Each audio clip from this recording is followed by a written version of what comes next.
Vous avez peut-être droit à des trimestres bonus, ces trimestres supplémentaires qui viennent s'ajouter à ceux de votre carrière et que l'on appelle aussi les trimestres de majoration. Dans cette vidéo dédiée aux salariés et aux indépendants qui relèvent de l'assurance retraite, je vous explique tout sur ces trimestres. Qui y a droit? Sont-ils toujours utiles? Comment les obtenir? Pour me soutenir et si vous appréciez ce contenu, n'oubliez pas de liker cette vidéo, de la partager autour de vous et de vous abonner à ma chaîne. On se retrouve juste après ça.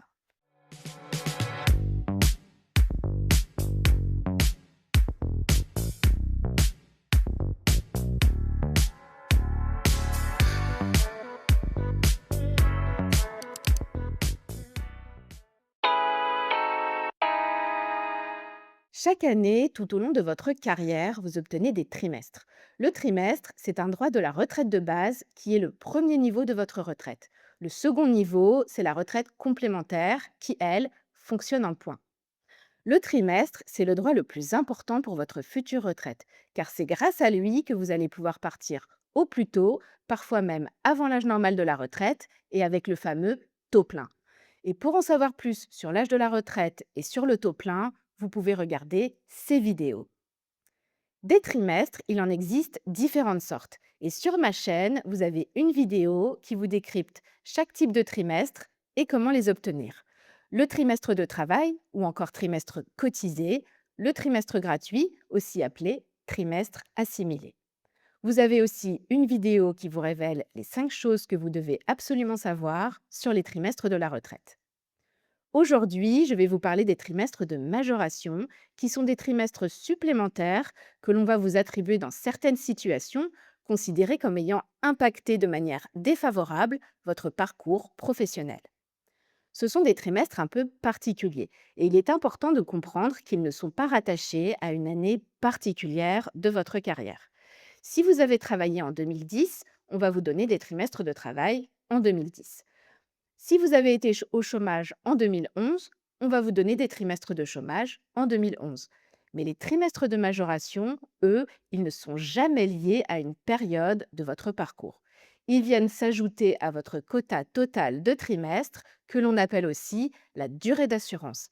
Et d'ailleurs, on dit qu'ils majorent votre durée d'assurance. Voyons dans quelle situation vous allez pouvoir en obtenir et dans quelles conditions. Ce sont les trimestres de majoration les plus connus, les trimestres pour enfants. Un enfant ouvre droit à 8 trimestres de majoration qui reviennent à la mère dans la grande majorité des cas. Dans ces 8 trimestres, on a 4 trimestres au titre de la maternité qui reviennent logiquement à la mère et qui sont attribués même dans le cas d'un enfant né sans vie. 4 trimestres au titre de l'éducation de l'enfant qui reviennent également à la mère, sauf dans les cas suivants. En cas de décès de la mère avant la majorité de l'enfant, le père peut demander le bénéfice des trimestres d'éducation s'il prouve qu'il l'a assumé seul. Deuxième cas, si l'enfant est né à compter du 1er janvier 2010, les parents peuvent décider d'un commun accord que le père récupère un ou deux trimestres éducation sur les 4. La mère en conserve 2 quoi qu'il arrive. Mais attention, ce partage de trimestres doit être réalisé dans un laps de temps bien défini entre les 4 ans et les 4 ans et demi de l'enfant. À défaut, c'est la mère qui garde les 2 trimestres d'éducation partageables. En cas d'adoption d'un enfant, les trimestres maternité sont sans objet. Ils sont remplacés par 4 trimestres au titre de l'adoption, attribués pour compenser les effets des démarches d'adoption et de l'accueil de l'enfant sur sa vie professionnelle. Ils suivent les mêmes règles que les trimestres éducation et sont cumulables avec eux. Dans ce tableau, je récapitule toutes les règles applicables à ces trimestres pour enfants. N'hésitez pas à mettre en pause si besoin. Et si vous voulez connaître l'ensemble des avantages que vous donne le fait d'avoir des enfants pour votre future retraite, regardez cette vidéo. Le congé parental est la deuxième situation ouvrant droit à des trimestres de majoration. Ils sont accordés au parent qui a cessé son activité pour s'occuper de l'enfant, qui peut être la mère ou le père. Attention, la cessation d'activité doit être totale. Prendre un temps partiel pour s'occuper de son enfant en bas âge n'ouvre pas droit au trimestre. Le nombre de trimestres attribués correspond à la durée du congé de date à date à raison d'un trimestre par tranche de 90 jours. Donc par exemple, un congé de 18 mois ouvre droit à 6 trimestres. Sachez que les trimestres de majoration pour congé parental ne sont jamais cumulables avec ceux pour enfants que l'on a vus juste avant. La caisse vous donnera ce qui est le plus avantageux pour vous. C'est la troisième situation permettant d'obtenir des trimestres supplémentaires. Avoir assumé l'éducation d'un enfant handicapé. L'enfant doit être atteint d'une incapacité permanente d'au moins 80%, ouvrant droit à l'AEEH et soit à son complément, soit à la PCH. Sachez que d'autres allocations équivalentes ou antérieures peuvent être également prises en compte, comme l'allocation d'éducation spéciale, l'AES, et son complément. Cette situation donne droit à un maximum de 8 trimestres pour la mère, mais aussi pour le père, et ils sont entièrement cumulables avec les trimestres maternité et éducation ou avec les trimestres de congé parental pour un même enfant. Un trimestre est validé dès l'instant que l'allocation et son complément sont attribués, puis ensuite, un trimestre supplémentaire est obtenu dès l'instant que l'allocation a été versée pendant une durée de 2 ans et demi. Sachez également que les trimestres peuvent aussi être attribués à toute personne qui a assumé la charge effective de l'enfant sans être obligatoirement sa mère ou son père. Les personnes qui s'occupent d'un adulte lourdement handicapé peuvent elles aussi obtenir des trimestres supplémentaires. Mais sachez que les conditions pour les obtenir sont assez strictes. La personne doit avoir un lien familial avec l'adulte dépendant et surtout, elle doit l'avoir prise en charge de façon permanente, ce qui signifie résider avec lui et avoir cessé totalement son activité. Handicapé doit avoir au moins 20 ans et avoir une incapacité permanente reconnue à un taux d'au moins 80%. Si vous remplissez toutes ces conditions, vous pouvez obtenir un trimestre par période de 30 mois de prise en charge permanente dans la limite de 8 trimestres. Dernière précision, si vous êtes concerné, ce dispositif ne s'applique que pour les périodes de prise en charge à compter du 1er janvier 2015. Les salariés qui travaillent dans des conditions pénibles susceptibles de nuire à leur santé accumulent des points sur un compte en fonction de différents facteurs de risque professionnel auxquels ils sont ou ont été exposés, comme le bruit ou encore les températures extrêmes. Ce compte est appelé le C2P pour compte professionnel de prévention et il existe depuis 2015. Donc, si vous avez exercé une activité professionnelle exposée à des risques pour votre santé avant cette date, ne cherchez pas, vous n'avez malheureusement pas pu obtenir de points et on ne vous en donnera pas de façon rétroactive. Et si vous êtes travailleur indépendant, vous n'êtes pas non plus concerné par le C2P. C'est l'employeur qui est tenu de déclarer chaque année si ses salariés sont exposés à des risques professionnels et pour savoir si vous êtes concerné, il vous suffit de vous connecter au site officiel du C2P et d'activer votre compte. Je vous mets le lien en description de cette vidéo. Vous verrez ainsi si vous avez acquis des points. Si c'est le cas, sachez qu'ils peuvent être convertis en trimestres de majoration qui vont vous permettre d'avancer votre départ en retraite jusqu'à 2 ans avant votre âge normal de départ. Retenez que 10 points donnent droit à un trimestre de majoration, mais attention, si vous êtes né à compter de 1963, vous devez obligatoirement réserver vos 20 premiers points pour une formation ou une reconversion professionnelle. Si vous voulez en savoir plus sur les points du compte pénibilité et comment ils s'articulent avec la prise de retraite, je vous invite à lire l'article dédié sur mon site, ledécodeurdelaretraite.fr, et je vous mets le lien en description.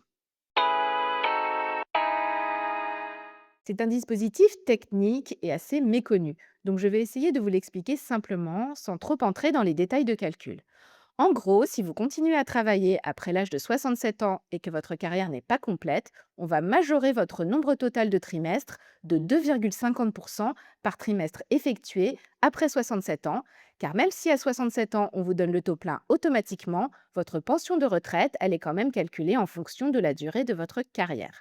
Par exemple, si vous avez 150 trimestres sur les 172 demandés, votre pension sera calculée à taux plein mais avec l'application d'un prorata de 150 sur 172. Du coup, cette majoration, elle va permettre d'améliorer le chiffre de 150 et vous aurez une meilleure pension. Alors cette majoration, elle est calculée automatiquement quand vous demandez votre retraite, car ici, les trimestres de majoration dépendent de la durée travaillée après l'âge de 67 ans, de votre date de départ en retraite, mais aussi de votre nombre de trimestres total au moment de votre départ. Voilà, nous avons fait le tour des principales situations dans lesquelles vous allez obtenir des trimestres en plus de ceux de votre carrière. Et dans ce tableau, je récapitule tout ce que nous avons vu. Alors, faire valider à l'avance ces trimestres supplémentaires peut être intéressant pour obtenir plus de visibilité sur ces conditions de départ. Car ensuite, lorsque vous consultez votre relevé de carrière ou utilisez un service officiel en ligne pour connaître votre date de départ ou estimer vos pensions de retraite, vos trimestres supplémentaires sont bien pris en compte et du coup, les informations que l'on vous donne sont correctes et beaucoup plus fiables. Attention cependant, sachez que les trimestres supplémentaires ne sont pas toujours utiles et que parfois, avoir trop de trimestres ne vous donne aucun avantage particulier. En réalité, ces trimestres servent à compléter votre carrière, mais si elle est déjà complète grâce à vos périodes d'activité, vos trimestres de majoration ne vous serviront à rien et n'amélioreront pas le calcul de votre pension. C'est d'ailleurs bien souvent le cas des mères de famille qui ont une carrière complète car elles ont toujours travaillé et qui se retrouvent à la retraite avec 8, 16 ou même 24 trimestres pour enfants sur les bras qui ne leur servent à rien du tout. Dans ce type de cas, inutile de faire une démarche. Attendez votre prise de retraite et ils seront validés à ce moment-là, même s'ils ne vous apportent rien. N'oubliez pas cependant que dans certains cas, les trimestres de majoration peuvent se révéler au contraire très utiles. Dans le cadre du dispositif de la carrière longue, par exemple, sachez que tous les trimestres de majoration des points pénibilité sont retenus et également, et cette règle, elle entre en vigueur le 1er septembre 2026, deux trimestres de majoration pour enfants ou au titre d'un congé parental. Et si vous voulez tout savoir sur la carrière longue, regardez cette vidéo dans laquelle je décrypte le dispositif de A à Z. Et vous avez même des vidéos dédiées à certaines générations de 1964 à 1967. Autre exemple, la surcote parentale, dispositif que je décrypte en détail dans cette vidéo. Sachez que pour en bénéficier, vous devez avoir au moins un trimestre de majoration lié à un enfant, donc soit un trimestre pour enfant classique, soit un trimestre de majoration pour congé parental, ou soit un trimestre pour enfant atteint d'un handicap. Les trimestres de majoration ne sont jamais attribués de façon automatique. Vous devez faire une démarche pour les obtenir. À défaut, ils sont toujours attribués par la caisse de retraite au moment où vous partez, car c'est à ce moment qu'elle va vous demander vos justificatifs. Cependant, vous n'êtes pas obligé d'attendre le dernier moment, surtout que souvent, on a justement besoin de ces trimestres supplémentaires pour anticiper au mieux sa date de départ en retraite. Du coup, à moins que vous soyez sûr et certain de ne pas avoir besoin de ces trimestres, demandez-les dès à présent. Pour tout ce qui est trimestre lié aux enfants ou à une personne en situation de handicap que vous avez prise en charge, le mieux est de faire votre demande par courrier auprès de l'assurance retraite. Et en description, je vous mets le lien vers la page de leur site où vous trouverez à quelle adresse écrire selon votre lieu de résidence. Sachez que vous avez également des services en ligne qui vous permettent de déclarer vos enfants, mais je ne vous en parlerai pas car ils changent tout le temps et si je vous donne une information dans cette vidéo, elle sera sûrement obsolète dans quelques semaines. Le mieux, c'est de vous créer un compte sur les différents sites de vos caisses de retraite, mais également de créer votre compte retraite sur le site info-retraite.fr et de regarder les différents services en ligne auxquels vous avez accès selon votre situation et votre âge. Dans tous les cas, envoyez bien tous vos justificatifs qui doivent être absolument lisibles. Pour les enfants, copie du livret de famille, n'envoyez surtout pas l'original et n'envoyez pas les pages vides, ou extrait d'acte de naissance de l'enfant. Sachez que vous devez aussi envoyer un formulaire spécial à compléter pour obtenir ces trimestres pour enfants, dont je vous mets le lien en description. Je vous mets aussi en description au cas où vous seriez concerné, le formulaire de demande de partage des trimestres entre la mère et le père.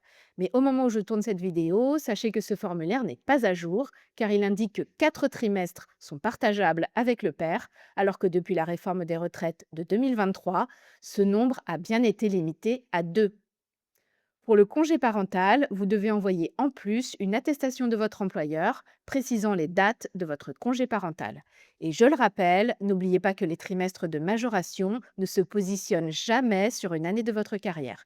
Donc si vous avez pris votre congé parental en 2010 par exemple, les trimestres ne seront pas validés sur l'année 2010, mais à part, en plus de votre quota total de trimestres. Pour le handicap d'un enfant, vous devez fournir tous les justificatifs nécessaires qui démontrent le taux d'incapacité de l'enfant et le versement des prestations que vous avez touchées. Pour l'adulte handicapé, c'est le même principe. Vous devez justifier que vous remplissez bien toutes les conditions que l'on vous demande. Enfin, concernant les points de pénibilité, si vous voulez effectuer la démarche de conversion de vos points en trimestre, vous ne pouvez le faire qu'à partir de 55 ans en vous connectant à votre C2P, donc à votre compte, dans la rubrique des demandes d'utilisation des points. Cette vidéo est terminée, j'espère qu'elle vous a été utile et si c'est le cas, dites-le moi dans les commentaires. D'ailleurs, j'en profite pour remercier tous ceux qui me laissent des commentaires très sympathiques pour me dire que mes vidéos sont claires, intéressantes ou bien utiles. C'est vraiment top et cela me fait énormément plaisir car personne n'est obligé de laisser un commentaire. Alors un grand merci à tous ceux qui se donnent la peine de le faire. Si vous voulez en savoir plus sur les trimestres de la retraite, n'hésitez pas à regarder les autres épisodes de cette série. Comme ça, vous serez certain de ne pas passer à côté d'une information importante pour la préparation de votre future retraite. Et enfin, n'oubliez pas de me soutenir avec un petit like, un partage et en vous abonnant à ma chaîne. Je vous dis à très bientôt.